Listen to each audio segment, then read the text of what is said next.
You're right. She's ungrateful and irritating, always sulking. I wonder how we brought such a child with her dirty skin into our lives. The next morning, they called me to the dining room. You're old enough now, Maya. It's time for you to leave our house. We've done enough for you by taking care of you for over a decade. We have our own child now who matches our skin color. You're like a stain to us now, so you're not needed anymore. I was 15. I had no money, no family, no home. I cried and begged them. Please, I'll be better. I'll do anything. Don't make me go. I'll paint my skin white. I'll hide from everyone if you want me to. Please, don't send me away. You don't get it, do you? Whatever you do doesn't matter. We want you out of our lives. You don't belong here. They handed me a trash bag with my clothes. A trash bag, like I was garbage. I begged until my throat burned, but Mrs. Wilson pushed me out without any mercy. I stood on their porch, not knowing what to do or where to go. I slept in alleys, curled up behind dumpsters to block the wind. My stomach growled so loud it kept me awake.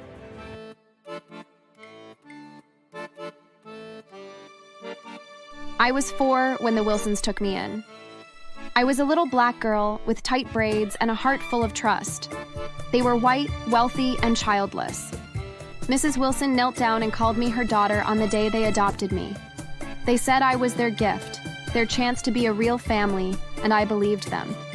I didn't know what love was supposed to feel like, but their kind smiles felt close enough. For 2 years, life was good. Mrs. Wilson braided my hair every morning. She learned how to take care of my hair type. Mr. Wilson taught me to ride a bike, running beside me, cheering when I pedaled without falling.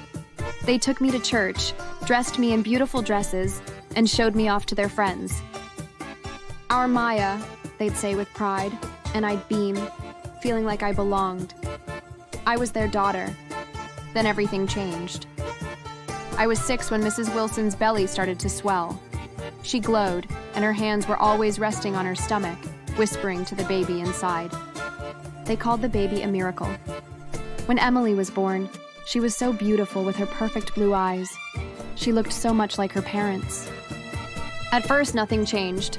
I was still treated kindly. But soon what I feared began to happen. As Emily grew up, so did the Wilsons distance themselves from me. Mrs. Wilson even stopped braiding my hair. You're old enough to do it yourself. Stop waiting for me. Mr. Wilson didn't have time for bike rides anymore. He was too busy building a crib, painting Emily's room pink. Emily got new toys, shiny clothes, a bigger bed with fluffy pillows. By the time I was 10, I wasn't their daughter anymore. I had become their servant. Maya, clean the kitchen. Don't just stand there staring like you don't see the mess. I scrubbed floors while Emily played with her dolls. I washed dishes while she got bedtime stories. I wasn't allowed to play. I became a full-time maid. You should be grateful we took you in. Nobody wanted a girl like you. Mr. Wilson was worse. He didn't yell. He didn't scold. He just stopped acting like I existed. By 12, I was invisible. Emily was their princess and their everything. She got piano lessons, dance classes, new dresses every month, each one prettier than the last. I got chores. If I forgot to fold the laundry, Mrs. Wilson slapped my hands wearing rings to make it hurt me more. If I broke a plate, she locked me in my room and rained insults on me. You're clumsy and useless. Can't you do anything right? I tried to be perfect. I kept the house spotless, cooked dinner, and stayed quiet as a shadow. But nothing was enough. Emily could spill juice on the carpet and they'd laugh, calling it cute. If I spilled water, I would get screamed at. When I was 15, they decided I was too much. I overheard them one night. She doesn't fit, Helen. Emily's our future. Maya's a burden. You're right. She's ungrateful and irritating, always sulking.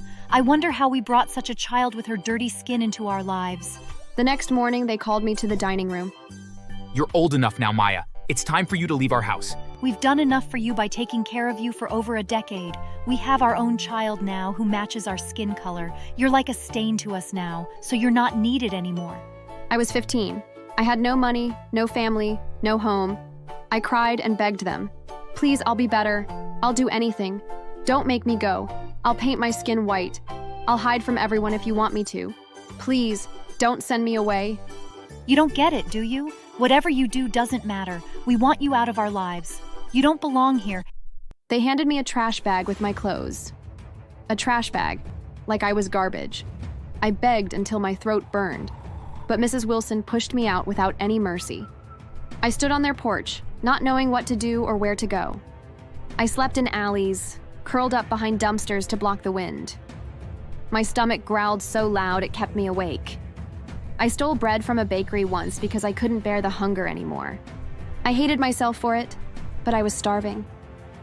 One night, after I'd spent over 2 weeks living on the streets, I was soaked to the bones by the heavy rain. I was shivering under a bridge, my teeth chattering, my fingers numb, when I saw headlights pointing to me. Then a car stopped, and a woman got out. She looked so kind, but also looked worried. Sweetheart, what are you doing here? It's too dangerous and cold to be out here alone. You can't stay here. You'll freeze. Come with us. She told me her name was Mrs. Carter. Her husband, Mr. Carter, was in the car. Their 3 kids, Sarah, Ben, and Lucy, peeking out the windows. They were all white and made me remember the Wilsons. I had no choice but to follow her, but I braced myself for more pain. However, the Carters were different. They took me to their home and gave me a hot shower, a plate of steaming food, and a bed with soft blankets. I slept like never before that night. Their kids didn't stare at my skin or whisper behind my back. They hugged me, called me their sister, and shared their toys like I'd always been there. Maya, you're our family now. We don't care about your skin color. We care about you. I cried so much that night. The Carters changed everything. They enrolled me in school, bought me books, sat with me at the kitchen table to help with homework. They didn't force me to clean. They never hit me. I was treated with so much love. When I told them I loved cooking, they immediately grew interested. You've got a gift, Maya. Let's make it grow. They paid for a cooking academy. I cried so much when they told me. I put all my attention into cooking. The Carters were always ready to taste and rate every new recipe I tried to recreate. They encouraged me. After I graduated from the cooking academy, their eldest kid, Sarah, helped me get a job at one of her friends' restaurants as a head chef. I worked so hard and saved as much money as I could get. 2 years later, I was able to start my own restaurant. It wasn't so big, but I was proud of myself, and the Carters were proud of me too. By age 27, I was a known chef. My restaurant, Maya's Kitchen, was so popular in the city. People waited hours for a table. My dishes were in magazines, my face on TV, my name on every food critic's lips. I'd built an empire from nothing, from the ashes of the life the Wilsons tried to destroy. Every plate I served was proof that I was more than what they threw away. I got a house Mr. and Mrs. Carter cars. Their kids and I were all successful, so we made sure they lived in comfort. One afternoon, I was in the kitchen when one of my waitresses came to me. Miss Maya, there's 2 people out front. They're begging for food. They look rough and dirty. We've told them to leave, but they keep begging and refusing to leave. When I went out to check, I found the 2 figures standing near the door. Their clothes were filthy, their hair matted and gray. They were thin and looked like they hadn't eaten in days. I recognized them immediately when I saw their faces. It was Mr. and Mrs. Wilson. They didn't recognize me. Please, miss, just some bread. We haven't eaten in days. Help us, please. Anything. We're starving.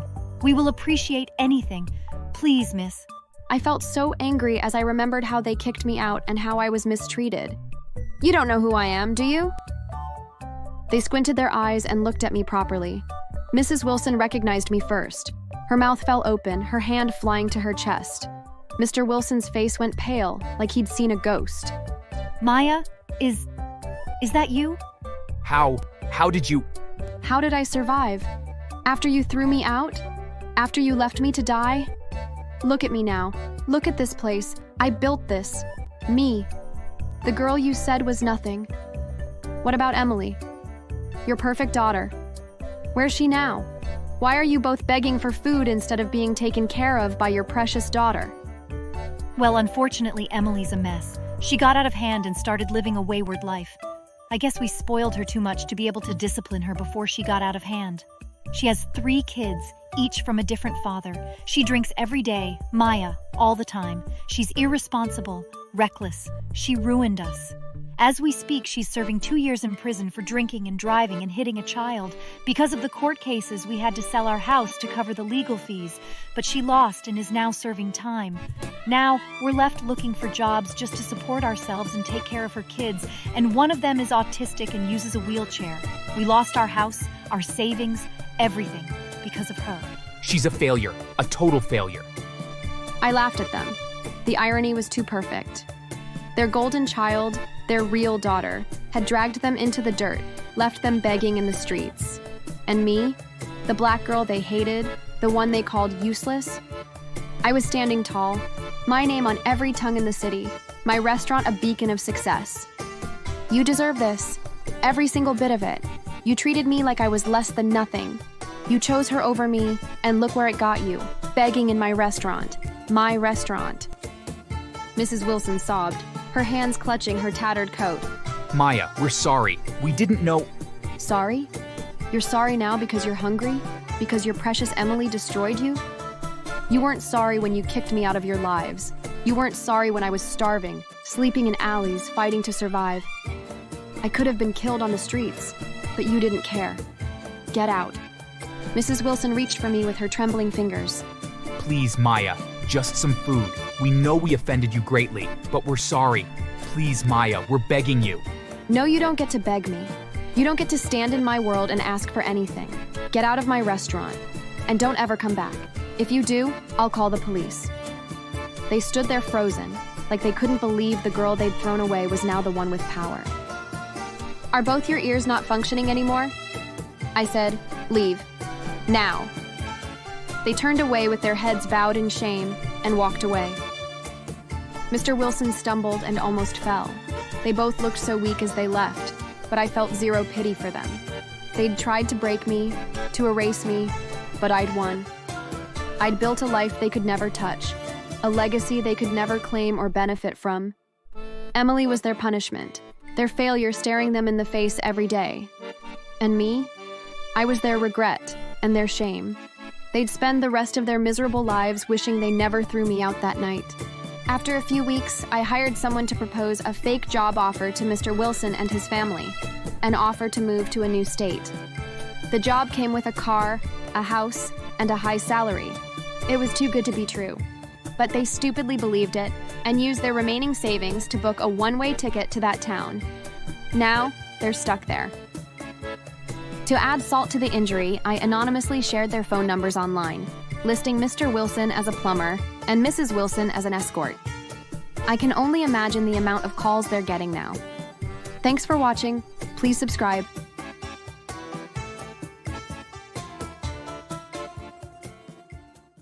About a week before Oliver's first birthday, I woke up in the middle of the night racked with shivers and a headache. I could barely breathe. I was so unwell. My chest hurt, my muscles ached, and my whole body was soaked in sweat. I wasn't sure if I was dying or not. I turned over and found Amy in a similar position. She was shivering under a thick duvet and moaning in her sleep. Amy, you need to wake up. She finally woke up, but her eyes were glassy and her face was flushed with fever. Ethan, oh God, I feel horrible. Me too. I think we might be coming down with something. Amy laughed, even though it wasn't a joke. I crawled out of bed and checked on Oliver in his bassinet, and he too looked as though he was sick. I checked his forehead, and he was burning up. When I turned around to go get a wet cloth for my son's forehead, I saw Liam watching us from the crack in the door. The moonlight cast his face in an eerie shadow, but I could see a smirk on his lip. Another cold shiver ran down my back, and I got the feeling that Liam was behind this. Liam, son, how are you feeling? Mommy, Daddy, and baby Ollie are pretty sick right now. Maybe it was something we ate? Maybe it was. But I feel fine. Liam went back to bed, smirking the whole time, and I thought I had best put my anxieties to rest.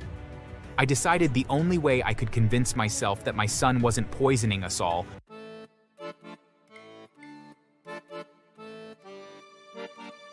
My wife and I discovered we couldn't have children after a few years of trying. We didn't go to the doctors to see who it was, but I feel that meant we both had to carry the guilt. We were rich enough to be able to afford all the different kinds of therapy we could get to search every option for having a child. But neither of us wanted to go through that and still risk not having a child. But we knew there were alternative options. We eventually went to an adoption agency. Hello? I see you've been on the waiting list for a year now. We're happy to approve you if you'd like to come and have a look. It was all a bit surreal. I felt like we were shopping for a puppy, not children. We were taken around the house, and we met so many different children. Babies, toddlers, kids, teenagers. They were all in desperate need of a home. How were we to decide? Hello, little man. How are you doing? She was talking to a boy of about 7 years old. He had black hair and green eyes. He was tucked into the corner with a book. He looked us over warily. We actually don't recommend adopting Liam. He's a troubled child, and we're actually waiting for a psychological evaluation. That's okay. People think I'm crazy. No one has ever loved me. Maybe that's why I'm crazy. The CPS agent winced at this, but I knew my wife and I were melting with pity. This poor child had never stood a chance. We wanted to make his life better, and one look from my wife sealed the boy's fate. Liam, how would you like to learn about love? Really? Pinky promise you'll love me? Pinky promise, Liam. We'll love you forever and ever. Even when I'm old? Even when you're old, kiddo. No matter what, nothing will get in the way of us loving you. We meant every word. The CPS agent tried to talk us out of it, but we'd made our decisions, and for better or worse, my wife and I were incredibly stubborn. We knew Liam was going to be our son, and nothing was going to get in the way. We went home that afternoon and prepared everything. We made up his room, bought him Lego sets and books, and all the toys a 7-year-old boy could want. We enrolled him in the local elementary school. Within a week, we were a family officially. We brought Liam home and took him straight to his room so he could see all of his gifts. Wow, look at all this stuff. Is it for me? Everything you see is yours, buddy. You must have spent so much money. That means you're invest-ed. I learned that word from one of the older kids. They said when an adult is invest-ed, they won't send you back. Is that true? You won't send me back? Liam, do you remember that pinky promise? That still stands, little man. I'll be with you forever and ever, no matter what. No matter what. We all hugged in the bedroom. Liam was crying, so I picked him up and gave him a strong cuddle. People say that family is about love, not blood. For us, that was true. We learned over time about Liam's past. He'd been fostered before, but none of the placements worked out. Liam didn't work well with his siblings. We were told by the CPS agent that his birth parents had abandoned him when he was a baby, and his older siblings hurt him every day. He had trust issues a mile wide. We thought it would be fine. We didn't plan to have other children, and he was getting along well with his classmates at school. We were the perfect little family. We went on trips to the zoo and played at the beach in the summer. I helped him with his maths homework, and he did chores around the house. Everything was perfect. For years, we treated him like our own, gave him everything: love, safety, a home. Things took a bad turn when the impossible happened.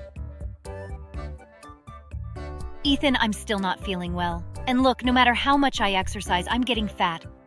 We should go to the hospital and see what's wrong. Liam, Amy, and I all went to the hospital. By this point, Liam was 13. He seemed to have moved past any issues he'd had as a small child and was now thriving. He was an A-plus student, was on the lacrosse team, and had loads of friends. So when we got the news that Amy was actually pregnant, we didn't think anything of it. We were celebrating. We went out for a nice meal and talked about what our future would be like with a new baby. At the beginning, Liam seemed nervous but excited. He asked if he could help teach the baby to walk, and would he be allowed to paint the baby's room? We said yes to everything. We're so proud of you, Liam. You're going to be a wonderful big brother, the best in the whole world.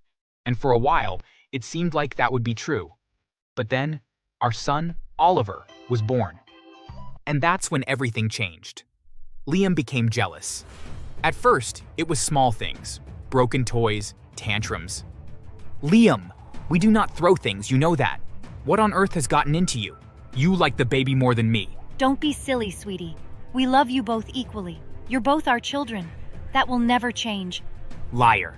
You want Oliver more than me because he's your real child, and I'm not. Liam, listen to me. You've always been our real child. Ever since we saw you, we knew you were our son. Remember our pinky promise? We love you, Liam. Oliver doesn't change that. We aren't making you share space in our hearts. we just made our hearts bigger. For a moment, he seemed to calm down. But then, it got worse, much worse. In the beginning, we didn't even realize what was happening. Liam was so good at pretending. He smiled nicely and played with his baby brother. So when the crib collapsed with Oliver in it, we assumed it was poor manufacturing. Oliver was fine, just scared. We moved him back into the bassinet in our room until we could get a new crib. Then, Oliver cut his hand open while playing with glass in his playpen. We took him to the doctor, but we couldn't explain where the glass came from. It must have been from when you dropped the glass last week. Remember? Some of it must have flown into the playpen. You'll think we're crazy for it, but we believed it. Why wouldn't we? We didn't have the imagination for the alternative. Never in a million years would we think our son would try to hurt the baby. What we couldn't deny were the lies Liam started to tell us. We were called into school one day by the principal. Is it true that you've been whipping your children's hands? Goodness, no. Where did you get that idea? Liam has some worrying cuts on his hand. When we asked, he didn't say anything, but we overheard him telling his friend that you whipped him as punishment. And oh no, your baby's hand. Ms. Porter, I assure you we do not hurt our children. I'm not sure what Liam is talking about. It must have been some kind of joke. Liam's hand got hurt because there was something sharp in his playpen. She didn't believe us at first, but we eventually convinced her. But that meant we had to deal with a different problem. Liam, Honey, why did you tell the school we were hurting you and your little brother? I didn't. Now, son, don't lie. The school told us they overheard you telling your classmate that we whipped your hands. No, I never told anyone that. I was just playing an imagination game with my friend. Honest, I started to feel uncomfortable, but I couldn't just accuse him of lying. What if he was telling the truth and the teachers had simply misunderstood the situation? The more I thought about it, the more I decided that must have been the case. And I believed it, right up until the poisoning. About a week before Oliver's first birthday, I woke up in the middle of the night racked with shivers and a headache. I could barely breathe. I was so unwell. My chest hurt, my muscles ached, and my whole body was soaked in sweat. I wasn't sure if I was dying or not. I turned over and found Amy in a similar position. She was shivering under a thick duvet and moaning in her sleep. Amy, you need to wake up. She finally woke up, but her eyes were glassy and her face was flushed with fever. Ethan, oh God, I feel horrible. Me too. I think we might be coming down with something. Amy laughed, even though it wasn't a joke. I crawled out of bed and checked on Oliver in his bassinet, and he too looked as though he was sick. I checked his forehead, and he was burning up. When I turned around to go get a wet cloth for my son's forehead, I saw Liam watching us from the crack in the door. The moonlight cast his face in an eerie shadow, but I could see a smirk on his lip. Another cold shiver ran down my back, and I got the feeling that Liam was behind this. Liam, son, how are you feeling? Mommy, Daddy, and baby Ollie are pretty sick right now. Maybe it was something we ate? Maybe it was. But I feel fine. Liam went back to bed, smirking the whole time, and I thought I had best put my anxieties to rest.